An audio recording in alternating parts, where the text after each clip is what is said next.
Bu yıl aydır boyu suyula küttüm ağım şıgarsın uyuklamadım tün boyula vay dıpırdıp baya vay dıpırdıp baya sen gör yolunu böyle fayda vardın sin baya vay dıpırdıp baya vay dıpırdıp baya kızıl yolunu böyle fayda verdin sin baya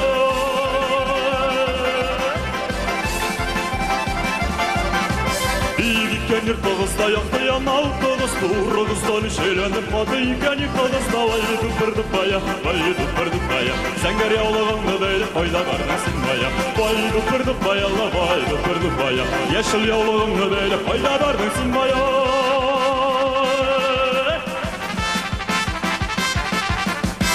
Balıbı bulsam bakşalarda bir ağaç saylar idim Çoğul ağaçta sözüm bakta bir tek sarar idim de Vay dıpırdıp baya, vay dıpırdıp baya Sen gör yağlığını böyle fayda vermesin baya Vay dıpırdıp baya, vay dıpırdıp baya Sen gör yağlığını böyle fayda vermesin baya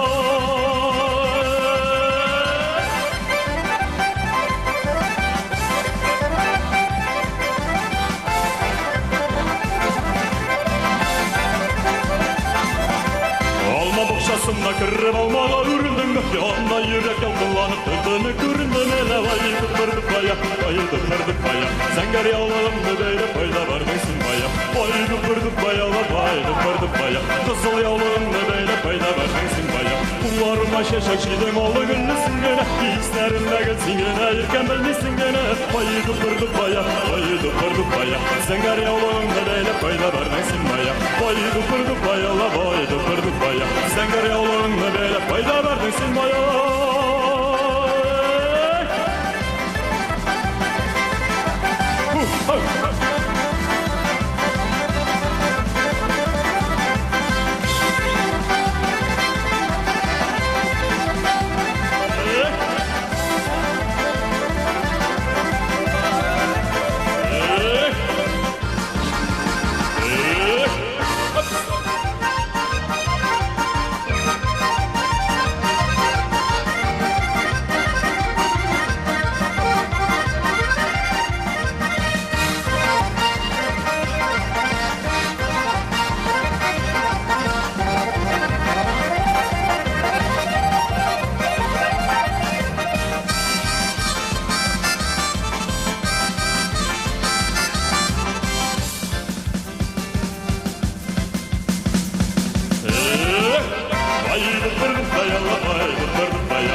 Dıpırdıp baya, vay dıpırdıp baya Sen gör yağlığında böyle fayda vermesin baya Vay dıpırdıp baya, vay dıpırdıp baya Sen gör yağlığında böyle fayda vermesin baya Vay dıpırdıp baya,